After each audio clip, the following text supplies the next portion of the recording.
अन्नदाता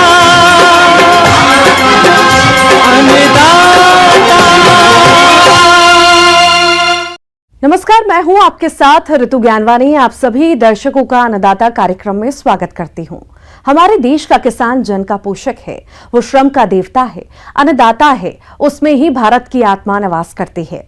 ऐसे ही किसानों की प्रगति के लिए हम खेती-बाड़ी से जुड़ी हुई बहुत सी नई लाभकारी जानकारियां हर रोज सुबह लेकर आते हैं। तो चलिए कार्यक्रम शुरू करने से पहले देखते हैं क्या है आज के अन्नदाता कार्यक्रम में।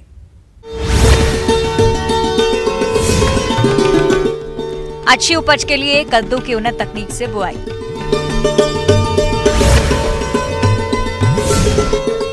नील हरित शैवाल को बनाने की विधि और प्रयोग के फायदे।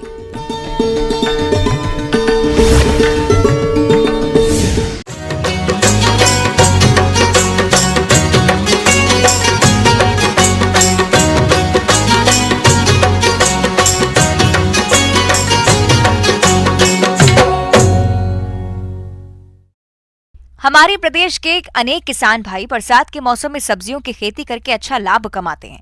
इसी के अंतर्गत यदि आप कद्दू की खेती करना चाहते हैं तो ये समय इसकी बुआई के लिए उपयुक्त है।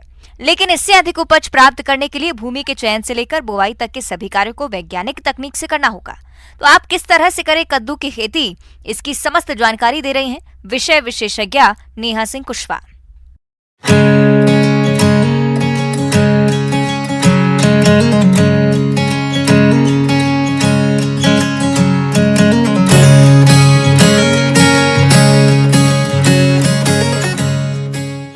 आज जिस फसल के बारे में हम चर्चा करेंगे वह है कद्दू। इस समय पे किसान भाई कद्दू वर्गीय फसलों को अधिक लगाते हैं। उनमें से जो मुख्य है वह है पम्पकिन, या जिसको हम हिंदी में कद्दू भी कहते हैं। बीज का अंकुरण होना ये आपकी जलवायु पर भी बहुत निर्भर करता है। तो आप किस क्षेत्र में हैं उस हिसाब से आप अपने नज़दीकी किसी भी कृषि विज्ञान केंद्र में जाकर वहाँ पे किसी भी विषय विशेषज्ञ से मिलकर इस बारे में आप पूछ सकते हैं कि हमारे इस तरीके की मिट्टी है या इस तरीके की जलवायु हमारे यहाँ है, तो कौन सी किस्म हमें लगाना ज़्यादा फायदेमंद रहेगा। किस्म की हम बात करें कि कद्दू की किस्में जो हैं, तो कद्दू की किस्मों के लिए है पूसा विकास, पूसा विश्वास और अर्का सूर्यमुखी और अर्का चंदन। ये कुछ मुख्य किस्में हैं जो किसान भाई लगा सकते हैं। किसान भाइयों, अभी आपने कद्दू का अधिक उत्पादन देने वाली किस्मों के बारे में जानकारी हासिल की। अब आइए जानते हैं भूमि का चयन और तैयारी तथा खाद उर्वरक प्रबंधन के बारे में। कद्दू के लिए सबसे पहले हम बात करते हैं कि उसको मिट्टी किस प्रकार की चाहिए या भूमि किस प्रकार की होनी चाहिए। तो उसके लिए दोमट या फिर दोमट बलुई मिट्टी बहुत अच्छी मानी जाती है। अब बात करते हैं कि हम खेत की तैयारी कैसे करें। चूँकि कद्दू की जो फसल है वह उथली जड़ वाली फसल होती है, तो उसमें अधिक जुताई की आवश्यकता नहीं होती है। परंतु फिर भी 2 से 3 बार आप कल्टीवेटर का प्रयोग करके उसको कल्टीवेटर से आप उसकी जुताई करिए खेत की, और उसके बाद फिर आप पाटा का यूज़ करके आप उसको समतल कर दीजिए। तो इस प्रकार से आप खेत की तैयारी कर सकते हैं। अब खेत की तैयारी होने के बाद जो मुख्य बात आती है वो है खाद व उर्वरक की। तो खाद की अगर हम बात करते हैं तो खाद के लिए 40 से 50 क्विंटल जो गोबर की सड़ी हुई खाद होती है वो आप किसान भाई प्रयोग करें। जो आखिरी जुताई आप करेंगे उससे पहले समान रूप से उसको पूरे खेत में बिखेर दीजिए। इसके बाद अगर हम बात करते हैं जो हम उर्वरक हम NPK का जो प्रयोग करेंगे, तो कद्दू की फसल के लिए नाइट्रोजन जो है वो हम देंगे 80 किलोग्राम। उसके बाद फॉस्फेट हम देंगे 80 किलोग्राम और पोटाश की जो मात्रा होगी वो 40 किलोग्राम। किसान भाई ये ज़रूर ध्यान दें कि जो नाइट्रोजन की आप मात्रा देंगे तो उसको पहले 2 भागों में बांट लें। तो जो पहली मात्रा अगर होगी उसको आप पोटाश की और फॉस्फेट की पूरी मात्रा के साथ मिलाकर आप उसको खेत तैयार करते समय पर दे देंगे। जो बचा हुआ हमारा नाइट्रोजन है, जो कि 40 किलो जो बच गया है, उसको फिर किसान भाई 2 भागों में आप विभाजित करिए, डिवाइड करिए, और उसका जो जो बचा हुआ है, जैसे 40 का अगर आप आधा करते हैं तो 20 किलोग्राम, तो 20 किलोग्राम नाइट्रोजन जो है वो आप जब पौधे में 3 से 4 पत्तियां आने लगे उस समय पर दें, और जो बाकी जो 20 किलोग्राम की जो मात्रा है वो आप देंगे आप जब फूल आने लग जाएंगे। जब आपके पौधे में फूल आपको आते हुए दिखे तब आप बाकी जो बची हुई नाइट्रोजन की मात्रा है वह देंगे। किसान भाइयों, कद्दू की फसल से अधिक उत्पादन मिले, इसके लिए आप बीज की सही मात्रा और बीजोपचार करते हुए वैज्ञानिक तकनीक से बीजों की बुवाई कैसे करें, आइए जान लेते हैं। अब किसान भाई हम बात करते हैं कि हमें कितना बीज की आवश्यकता है। अगर हम 1 हेक्टेयर में अगर कद्दू की फसल लगाना चाहते हैं, 3 से 4 किलोग्राम प्रति हेक्टेयर के हिसाब से आपको बीज दर चाहिएगी। अब आप सभी जानते हैं कि आज के समय में बीज से होने वाली बीमारियां भी बहुत है। इवन जैसे हम कहते हैं मिट्टी जनित रोग होते हैं या बीज जनित रोग होते हैं, तो उनसे हम अपनी फसल को बचाने के लिए आजकल अधिकतर किसान भाई हम बीज को उपचारित करते हैं। तो उस उपचार के लिए किसान भाई कर सकते हैं कि आप कार्बेंडाजिम और मैनकोजेब की 3 से 4 ग्राम मात्रा को लेकर आप 1 प्रति केजी सीड से आप उसको उपचारित कर सकते हैं। इसके अलावा कुछ किसान भाई प्रैक्टिस करते भी हैं कि रात को वो भिगो देते हैं उस बीज को, उसके बाद उसको लगाते हैं। तो क्योंकि बारिश का महीना है, बारिश का सीज़न चल रहा है, तो इस समय पे अधिकतर किसान भाई जो है वो रिच मेथड जो बेड बनाकर जो लगाते हैं कद्दू, इस प्रकार से लगाते हैं। तो इसके लिए आप 2 मीटर से 2 मीटर इंटू 2 मीटर मतलब 2-2 मीटर की आप डिस्टेंस रखिए प्लांट टू प्लांट और रो टू रो के बीच में लगाए, क्योंकि इससे आप अपनी उपज भी बढ़ा सकते हैं और जो जर्मिनेशन रेट है, मतलब जो जर्मिनेट करता है बीज, उसकी दर को भी आप बढ़ा सकते हैं।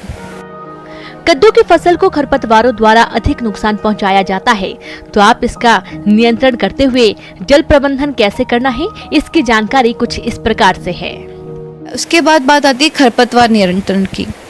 तो खरपतवार किसान भाई सभी जानते हैं कि खरपतवार का हमारी मुख्य फसल पर कितना बेकार या कितना बुरा असर हो सकता है, कि वो हमारी मुख्य फसल को किस प्रकार से कितना नुकसान पहुंचा सकती है, क्योंकि वो प्रकाश के लिए, हवा के लिए, पानी के लिए हमारी जो मुख्य फसल है उससे स्पर्धा करती है।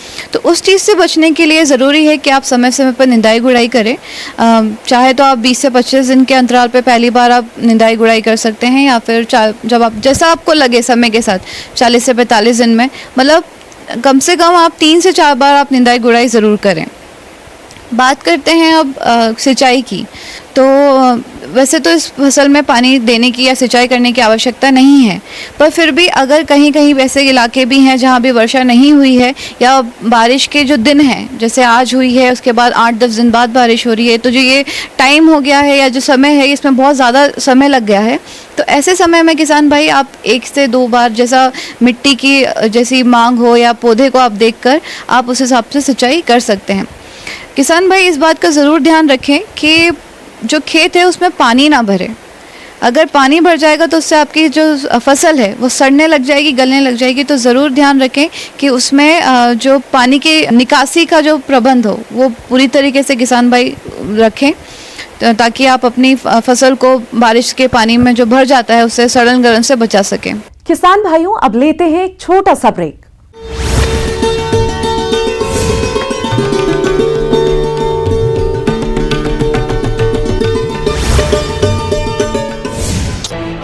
states. 15 दिन में 90 सीटों पर कार्यक्रम का आयोजन। चुनाव को लेकर रायपुर में आज बीजेपी की बड़ी बैठक। राष्ट्रीय संगठन मंत्री, चुनाव समिति, संभाग प्रभारी, मोर्चा के पदाधिकारियों से करेंगे चर्चा। प्रदेश बीजेपी के बड़े नेता हो रहे हैं शामिल। जसपुर में हाथियों का उत्पात, हाथी ने महिला को कुचला, पति और बच्चे ने भागकर बचाई जान।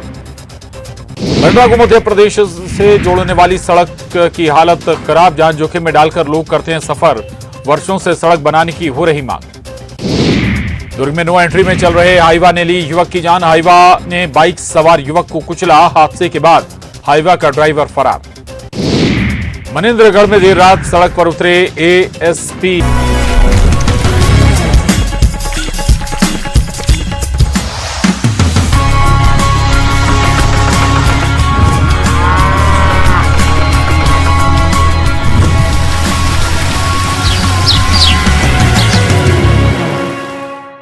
ब्रेक के बाद आप सभी दर्शकों का अन्नदाता कार्यक्रम में स्वागत है।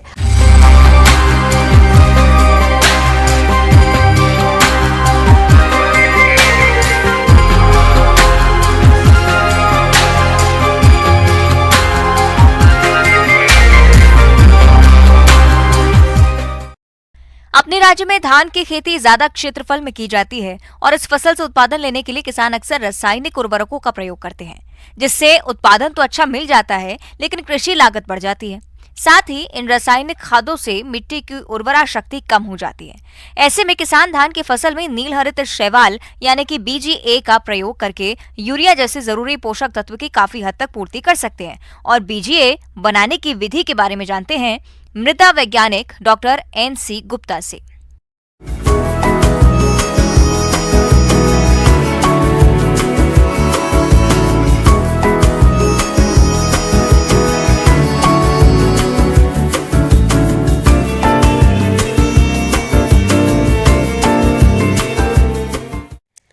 किसान भाइयों नमस्कार, जोहार। आज मैं आपको ब्लू ग्रीन एल्गी, जिसे हम नील हरित शैवाल और ऐसे भाषा में काई जिसको कहते हैं, यह एक तरह से वायुमंडल में जो नाइट्रोजन होता है वो भूमि को प्रदान करता है, और ये भूमि में जब मट्टी में जब प्रदान होता है तो वो पौधों को नाइट्रोजन देता है। इसको हम उपयोग करने से, नील हरित शैवाल को उपयोग करने से यह पाया जाता है कि 25 से 30 किलो यूरिया हमें बचत होता है, जो 45 से 60 किलोग्राम यूरिया को हम बचत करते हैं। अब है इसे हम कैसे बनाते हैं। सबसे पहले कि नील हरित शैवाल एक छोटे सीमांत किसान अपने यहाँ भी बना करके और इससे अधिक से अधिक अपने खेत में उपयोग करते हैं। चलिए अब बात करते हैं BGA बनाने की विधि के बारे में। नील हरित शैवाल खाद को किसान भाई कम खर्च में अपने घरों के आसपास बेकार पड़े भूमि में बना सकते हैं। इसके लिए सबसे पहले ऐसे स्थान का चुनाव करना चाहिए जहां सूर्य का प्रकाश और शुद्ध हवा पर्याप्त मात्रा में उपलब्ध हो। इसे बनाने के लिए गैल्वानाइज्ड यानी जंग रोधी लोहे की चादर से 2 मीटर लंबा, 1 मीटर चौड़ा और 15 सेंटीमीटर ऊंचा एक ट्रे बना लेते हैं। इस प्रकार का ट्रे ईंट और सीमेंट के द्वारा भी बना सकते हैं, या फिर इसी साइज का गड्ढा खोदकर उसमें नीचे पॉलीथीन शीट बिछाकर पानी डालकर भी इस्तेमाल कर सकते हैं। इसको हम ग्लेमनाइट शीट को अगर नहीं करते तो इसे हम सीमेंट का भी हम बना सकते हैं, सीमेंटेड का भी बना सकते हैं। ग्लेवनाइट शीट में फिर 10 केजी हम दोमट मट्टी, उपजाऊ मट्टी को डालते हैं। उसमें 100 से 200 ग्राम रॉक्स फॉस्फेट डालते हैं और 10 ग्राम सोडियम मोलिब्डेट नामक रासायनिक है, उसको डाल करके अच्छी तरह हम ट्रे में मिला देते हैं। और ट्रे में हम 4 से 5 इंच पानी भर देते हैं ताकि वो मट्टी नीचे की ओर बैठ जाए। इसके बैठने के उपरांत हम फिर इसमें 200 से 250 ग्राम नील हरित शैवाल की बीज को छिड़काव करते हैं। और यह एक माने धूप प्रकाश संश्लेषी माने धूप में पूरी तरह धूप में होना चाहिए, ठंडी अवस्था में नहीं। जो धूप में होने से इसकी पैदावार बहुत जल्दी से होता है, 15 से 20 दिनों में इसकी पैदावार होती है। लगभग 7 से 8 दिनों के बाद पानी में गहरे हरे रंग की काई की परत दिखाई पड़ने लगती है। जब ऐसा होने लगे तब पानी को सूखने के लिए छोड़ देते हैं।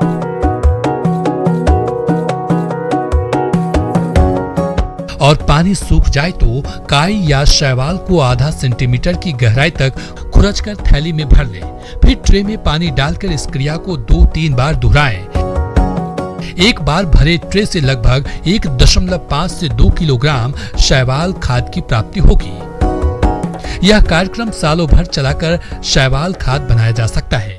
एक ट्रे से 2 से 3 बार हम शैवाल का कलेक्शन कर सकते हैं, जो 4 से 5 केजी शैवाल के बराबर होता है। और इसको अच्छी तरह से हम धूप में सुखा करके 2 साल तक कम से कम हम अपने पास रखते हैं। तो ये तो हो गया हमारा बनाने की विधि कि हम इस तरह बनाते हैं।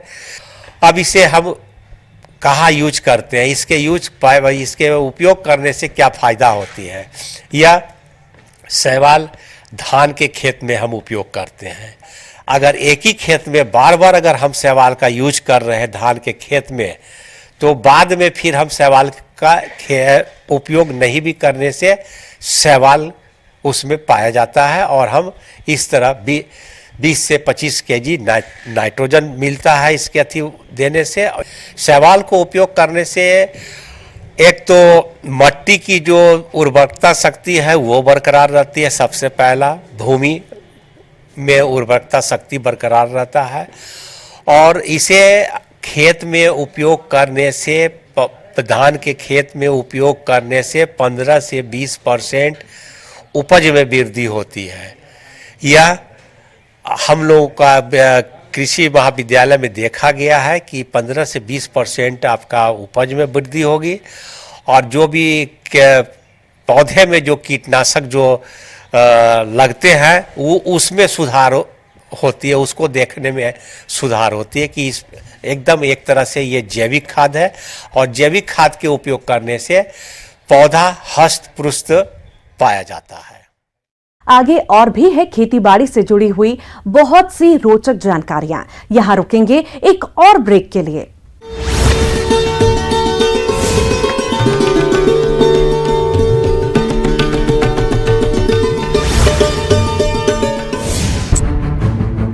पुलिस पर एएसपी ने की गाड़ियों की जांच, नशे में धुत गाड़ी चालकों पर की गई कार्रवाई। बलरामपुर के रामपुर में हाथियों का उत्पात जारी, घर को तोड़ा, अनाज को किया नष्ट। हाथियों के उत्पात से ग्रामीणों में दहशत। आगरमालवा और मंदसौर के दौरे पर सीएम शिवराज कई विकास योजनाओं की देंगे सौगात। पिपलिया मंडी में सीएम के रोड शो में उमड़ी भीड़। भोपाल में राइट फॉर डेमोक्रेसी और डेमोक्रेसी वॉक का आयोजन, मुख्य निर्वाचन पदाधिकारी और कलेक्टर ने दिखाई हरी झंडी। अटल पथ से कमला पार्क तक साइकिल रैली का आयोजन।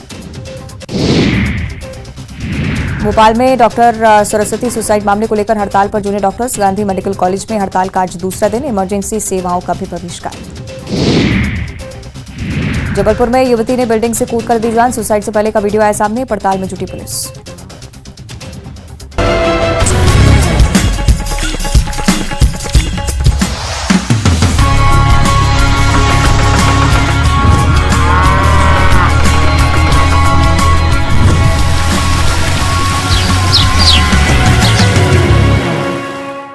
ब्रेक के बाद एक बार फिर से आप सभी दर्शकों का अन्नदाता कार्यक्रम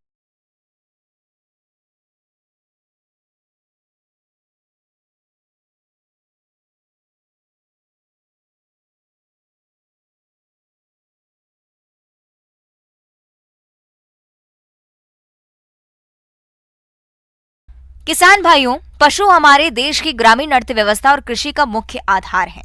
पशु से अधिक लाभ प्राप्त करना उनकी नस्ल, जाति और उनकी मूल क्षमता पर निर्भर करता है। इसलिए पशु विकास हेतु नस्ल सुधार कार्य को सर्वोच्च प्राथमिकता दी जाती है। इसी बात को ध्यान में रखते हुए आप गाय और भैंसों में कृत्रिम गर्भाधान कराएं। लेकिन इस कार्य को कराते समय कौन कौन सी सावधानियों को ध्यान में रखें, इसकी जानकारी दे रही हैं नानाजी देशमुख पशु चिकित्सा विज्ञान विश्वविद्यालय जबलपुर की पशु वैज्ञानिक डॉक्टर शिल्पा साहू।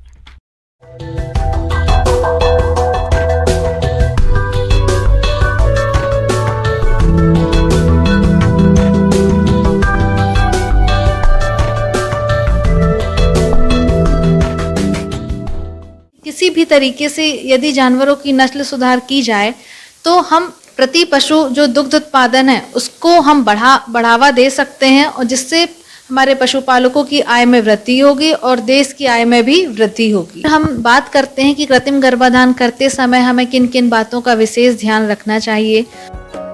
दुग्ध उत्पादन बढ़ाने का सर्वोत्तम उपाय नस्ल सुधार है, जिसे पशुपालन की आधुनिक तकनीक अपनाकर किया जा सकता है। इसमें कृत्रिम गर्भाधान भी शामिल है। पशुपालक को इस बात का खास ख्याल रखना चाहिए कि पशु को समय से गर्भ धारण कराएं।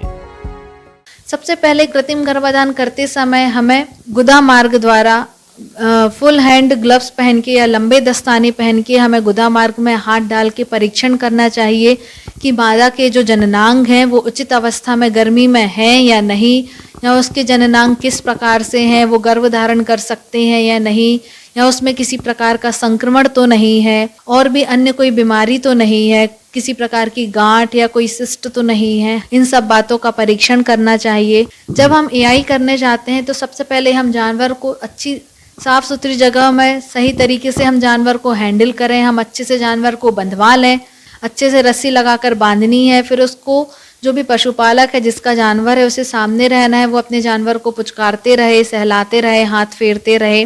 जो एआई के सारे जो उपकरण हैं, एआई गन, एआई शीट, सीमेन स्ट्रॉ, लंबे दस्ताने, लुब्रिकेशन, ये गम बूट्स, पर्सनल प्रोटेक्टिव इक्विपमेंट्स जो भी है, हमें सारी जो उपकरण है वो साफ और स्वच्छ होने चाहिए।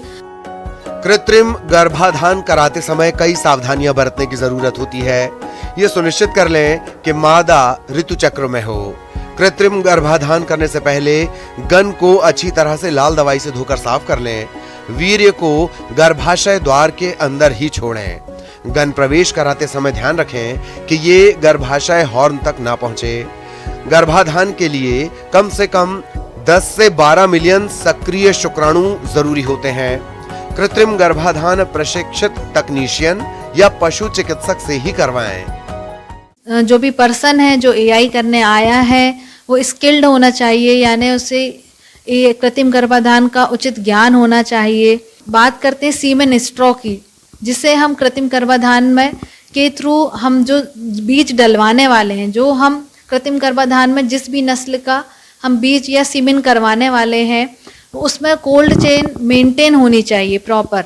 तो जो भी हमें ध्यान रखना चाहिए कि हम जिसे भी बुला रहे हैं उनके पास लिक्विड नाइट्रोजन का कंटेनर या ये सारे उपकरण उपलब्ध हों उनके पास।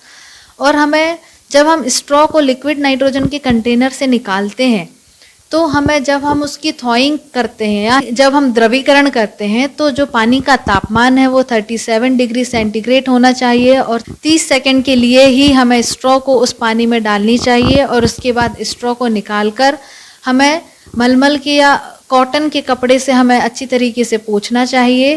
फिर हमें उसके जो फैक्ट्री एंड है गन की टिप पे हमें फैक्ट्री एंड लगाना चाहिए। फिर पिस्टन पीछे करके हमें जो प्रयोगशाला छोर है उससे स्ट्रॉ को कट करनी चाहिए। उसके बाद शीट कवर लगाना चाहिए और फिर हमें हल्का सा देखना चाहिए गन कहीं अटक तो नहीं रही है। हमें शीट से गन लॉक कर देनी है। उसके बाद गन को हमें कहीं भी नहीं रखना है। गन एकदम स्टेरिलाइज, साफ, स्वच्छ होनी चाहिए।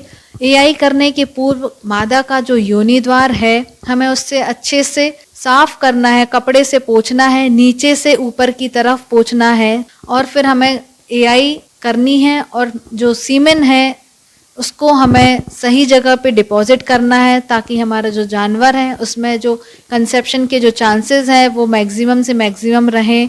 इस तरीके से हम कृत्रिम गर्भाधान को सफल बना सकते हैं और आगे की जो संतति है उसे हम दुग्ध उत्पादन में वृद्धि कर सकते हैं और किसान भाइयों की आय में भी वृद्धि कर सकते हैं। धन्यवाद।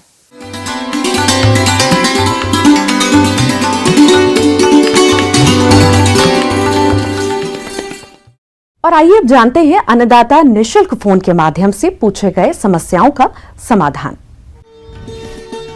अन्नदाता निशुल्क फोन संपर्क सेवा के माध्यम से पूछे गए प्रश्नों में से आज हमने जिस प्रश्न को कार्यक्रम में शामिल किया है उसे पूछा है ग्राम चितौर, जिला भोपाल के कृषक अमर सिंह ने। ये आंवला के बाग में कीटों के नियंत्रण के बारे में जानकारी चाहते हैं। तो अमर सिंह जी, आपकी जानकारी के लिए प्रस्तुत है कार्यक्रम का ये अंश।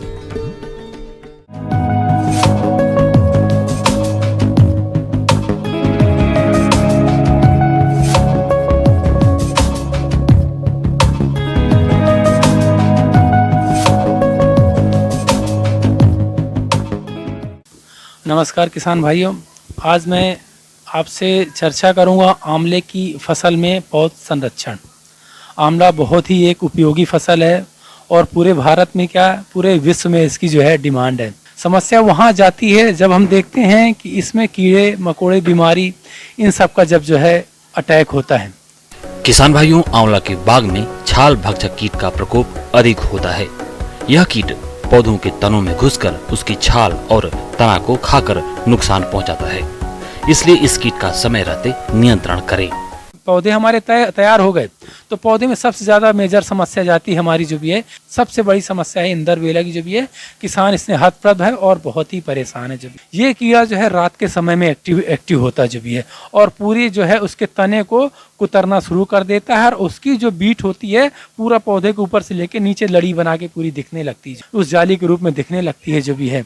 इंदरबेला की बात करें तो जहाँ से इंदरबेला जो है वो रहता है जो भी है उस जगह पे छोटा छोटा कॉटन के टुकड़े ले लो जो भी है और कोई भी इंसेक्टिसाइड ले लें बाजार में जो उपलब्ध हो और उसमें डुबा के, नहीं हो तो मिट्टी का तेल भी होता है आजकल कई लोग मिट्टी के तेल ग्रीस वगैरह मिला के अगर उसमें आप डाल देंगे और ऊपर से हाथ में छोटा सा लेप बना दें मिट्टी का पेस्ट बना ले जो भी है उसमें कॉटन में डालें और मिट्टी को उसके अंदर बंद कर दें। उसके अंदर जो कीड़ा होगा जब उसको कुछ नहीं मिलेगा और उसको जो है सुगंध से जो कि जो अपना कई प्रकार के फॉजिन गैस होती हैं जो कि रिलीज की जाती है इंसेक्टिसाइड में, वो उससे जिंदा नहीं रहेगा और अंदर जो है मर जाएगा। इससे हम प्रबंधन जो है कर सकते हैं।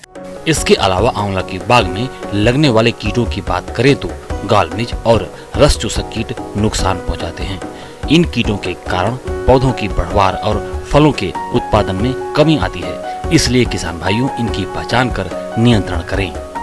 दूसरा है जो भी है इसमें जो भी है गॉल मेकर क्या होता है, जो पहले जो है टहनी जहाँ पे पेंसिल आकार की टहनी होती है वहाँ पे अंदर रहता है, धीरे धीरे गांठ बनाना शुरू कर देता है और गांठ बना के जो भी है धीरे धीरे ग्रोथ करता रहता है।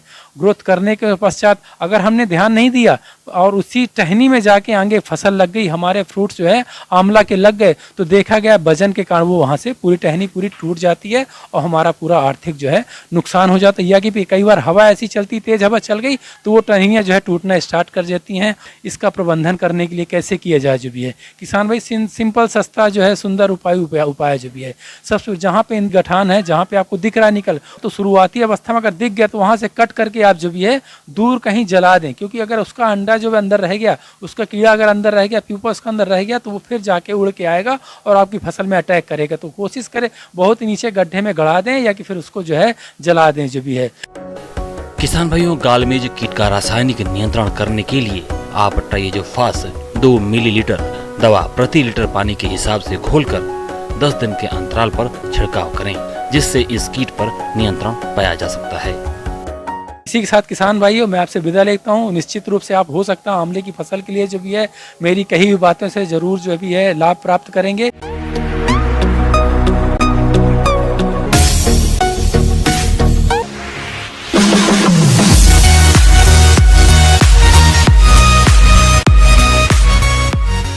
एक नजर डालते हैं राज्य के कुछ मंडियों के प्रमुख फसलों के बाजार भाव पर।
किसान भाइयों, कृषि संबंधित समस्या और सुझावों के लिए आप हमें इस पते पर संपर्क कर सकते हैं। प्रोड्यूसर अन्नदाता news 18 Madhya Pradesh Chhattisgarh, Ramoji film city Hyderabad 501512।